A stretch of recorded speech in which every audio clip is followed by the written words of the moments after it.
धार road स्थित श्री केला माता मंदिर को स्थापित हुए 26 बरस हो गए हैं। इस मौके पर मंगलवार को मंदिर में महोत्सव आयोजन किया गया। भक्तों ने यहां महाआरती का आयोजन किया था। साथ ही पुष्प बंगला सजाकर भगवान को 56 तरह के पकवानों का भोग भी लगाया। कार्यक्रम में बड़ी संख्या में भक्तों ने हिस्सा लिया। हल्लोबी की वकील शन्नो शगुफ्ता खान ने बताया कि जिला कोर्ट में इस मामले में याचिका दायर की गई थी। वहां से खारिज होने के बाद हमने हाई कोर्ट की शरण ली और मांग की थी कि हल्लो के पेट में जो गर्भ है वो नाजायज है और वो उसको पैदा नहीं करना चाहिए।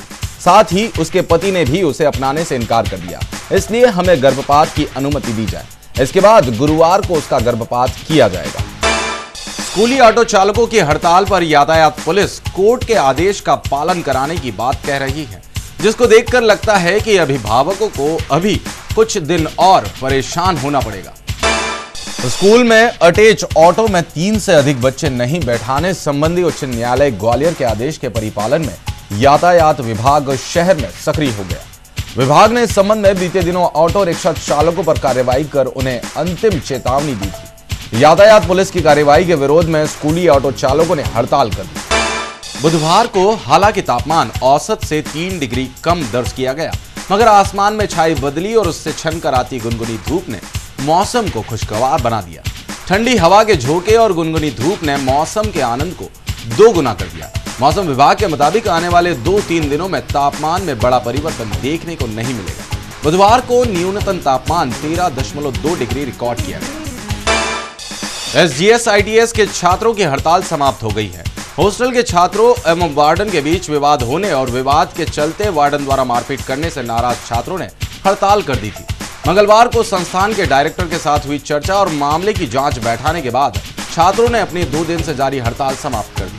हड़ताल खत्म होने से बुधवार को संस्थान में स्थिति सामान्य हो गई और कक्षाएं बराबर लगी। इधर खबर है कि संस्थान के डायरेक्टर द्वारा समझाने के बाद ही छात्र पटरी पर आए और हड़ताल समाप्त की। नगर निगम मस्टरकर्मियों कर्मियों ने बुधवार को नियमितीकरण की मांग को लेकर भूख हड़ताल जारी रखी। इस दौरान कार्यकर्ताओं ने निगम अधिकारी के विरोध में नारे भी लगाए। वहीं हड़ताली कर्मचारियों के समर्थन में निगम एमआईसी सदस्यों की आयोजित बैठक में देर तक गहमा गहमी बनी रही। बैठक में हुए निर्णय के बाद अब जल्द ही चुनिंदा मस्टरकर्मियों कर्मियों के साथ एमआईसी सदस्य भोपाल जाएंगे। बुधवार से दोबारा मांगलिक कार्यों की शुरुआत हुई और 1 माह के लिए बंद पड़ी शहनाई की गूंज वापस सुनाई देने लगी। दरअसल मलमास के कारण 1 माह के लिए मांगलिक कार्यों पर विराम लग गया था, जिसके मंगलवार को खत्म होते ही बुधवार से विवाह समारोह की शुरुआत हो गई। 10 साल पहले नियति ने क्रूर मजाक करते हुए उसे विकलांग कर दिया। अब एक बार फिर नियति ने सितम ढाते हुए उसे जिंदगी और मौत के बीच झूलने पर मजबूर कर दिया। दरअसल 10 साल पहले अपना फर्ज निभाते हुए एक पैर गवा चुके एएसआई को मंगलवार शाम अज्ञात कार ने टक्कर मार दी। घटना के बाद एएसआई निजी अस्पताल में जिंदगी और मौत के बीच झूल रहा है। पेट्रोल के दामों में एक बार फिर बढ़ोतरी हो गई है। पेट्रोल कंपनियों ने दामों में प्रति लीटर 35 पैसे की बढ़ोतरी की है। टैक्सेस मिलाकर शहर में यह बढ़ोतरी करीब 46 पैसे की हुई है। आज से शहरवासियों को सादा पेट्रोल 72 रुपए से ज्यादा कीमत में मिलेगा। विनोबा नगर में मंगलवार रात 2 पड़ोसियों में खूनी संघर्ष हो गया, जिसमें 4 लोग घायल हो गए। कुंभ स्पेशल ट्रेन में मंगलवार रात एक अधेड़ की लाश मिली है। शव रिजर्वेशन कोच से बरामद हुआ, जिसे रेलवे पुलिस ने पोस्टमार्टम के लिए एम्बा अस्पताल भिजवाया है।